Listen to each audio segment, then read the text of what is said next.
gua nonton dan review 27 movie detektif Conan yang ada, gua bakal jelasin apa aja yang ngebuat movie tersebut itu bagus, jelek, dan alasannya. Dan di setiap akhir video, gua bakal ngasih tier list movie detektif Conan-nya, dari yang jelek sampai bagus banget, dan menemukan yang mana nih movie detektif Conan yang terbaik. Dan kali ini, gua bakal bahas movie ke-27-nya, The $1 Million Pentagram.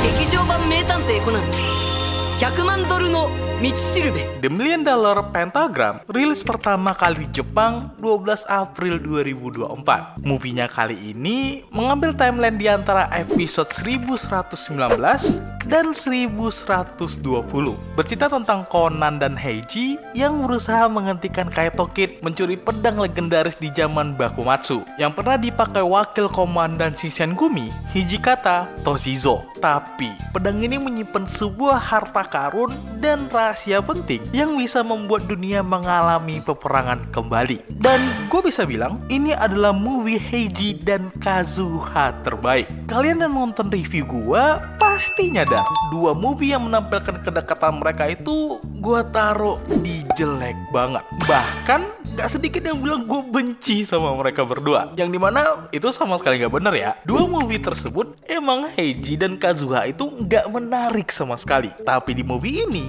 ya mereka benar-benar menarik untuk diikuti. Walaupun di movie sebelumnya yang menampilkan mereka berdua gue lumayan komplain karena interaksi mereka terkesan lebay. Tapi di movie ini jujur interaksi mereka itu kurang banget, terutama Heiji. Daripada cuma bilang Heiji semalaman nyari tempat buat nembak Kazuha, jujur gue pengen lihat Heiji ke tempat-tempat tersebut. Gue pengen lihat reaksi Heiji terhadap daerah-daerah yang dia anggap kurang. Karena kan bisa dibilang Heiji ini tuh nyari tempat yang lebih bagus daripada Big Bang. Bahkan buat nembak Kazuha aja dia masih gak mau kalah sama Shinichi. Tapi jujur karena kurangnya interaksi antara Heiji dan Kazuha ngebuat scene di bagian ini tuh kayak ada yang kerasa kurang. Menurut gua kalau interaksi antara mereka berdua tuh kayak di Crimson Love Letter, endingnya ini bakal bagus banget. Gua awalnya lumayan takut dengan perannya Momiji di movie ini, karena dari awal tujuan dia itu buat gagalin rencana Heiji. Gua takut mereka ngebuat Momiji karakter yang annoying di movie ini. Tapi ternyata gak juga.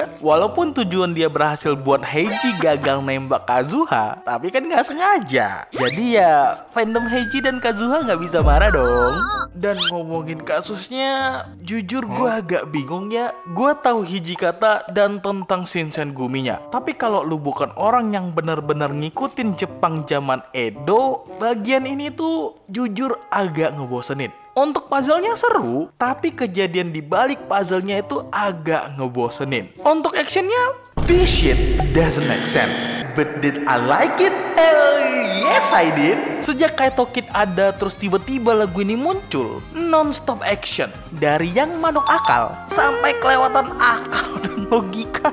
Tapi ya gue enjoy. Dan musiknya di movie ini gue bisa bilang salah satu yang terbaik untuk BGM-nya. Momen action lu dikasih lagu yang penuh dengan adrenalin. Momen sedih lu dikasih melodi yang kena di hati. Momen lucu lu dikasih lagu yang konyol juga. Salah satu momen yang gue suka itu waktu Heiji turun dari helikopter bak pangeran dari negeri kayangan. Pemilihan lagunya tuh pas banget, kayak lu lagi nonton romance yang ada di film-filmnya Disney. Tapi jujur ya ada dua hal yang buat gue cukup kecewa sama movie ini, yaitu gue pengen banget ngeliat Aoko dan Ran itu satu frame. Tapi ya udahlah nggak apa-apa, gue udah puas. Setidaknya Aoko muncul sebagai love interest dari Kaito. Tapi yang ngebuat gue lumayan kecewa sebenarnya adalah konklusi dari kasusnya itu sendiri. Menurut gue kasus ini berakhir dengan penyelesaian yang paling tidak memuaskan. Kalau ini episode biasa Detektif Conan yang setiap minggu gue tonton,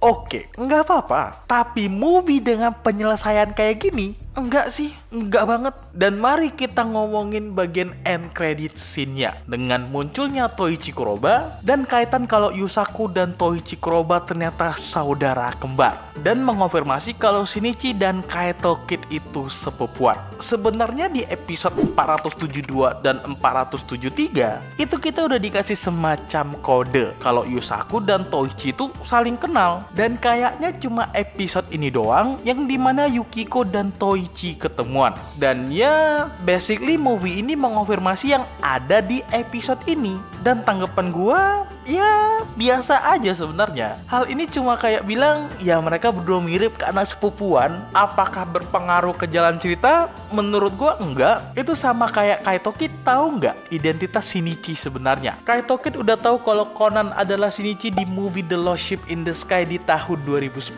dan baru dikonfirmasi di manganya di volume 96 rilis di tahun 2019. Apakah berpengaruh ke jalan cerita? Ya dua-duanya enggak, tapi untuk fanservice ya lumayan lah. Dan karena alasan ini gue bakal naruh movie ini di biasa aja. Walaupun gue taruh di biasa aja bukan berarti movie ini jelek ya. Bahkan movie ini kayaknya yang paling bagus memanfaatkan karakter-karakter yang ada di dalam movie-nya. Nggak ada karakter yang kerasa ketinggalan. Kaito Kid dengan pacar dan calon mertuanya. Ran juga di sini kelihatan banget sebagai temen yang sangat supporting. Ya mungkin tiga bocil ini dengan Haibara dan Agasa yang agak kurang. Itu pun mereka menjadi salah satu yang penting di movie ini. Dan akhirnya gua selesai dengan nge-review 27 movie Detektif Conan. Awalnya gua pikir gua bisa nge-review semua 27 movie Detektif Conan sebelum movie 24-nya rilis. Ternyata gue nggak bisa guys ya. Apakah ini video terakhir yang ngebahas movie Detektif Conan? Tentu saja tidak. Di video selanjutnya gue bakal bahas movie ke-28-nya, One Eye Flashback. Pastikan kalian subscribe dan nyalain notifikasi kalau nggak mau ketinggalan. Kalian bisa dukung gue dengan join member. Dan sampai ketemu nanti.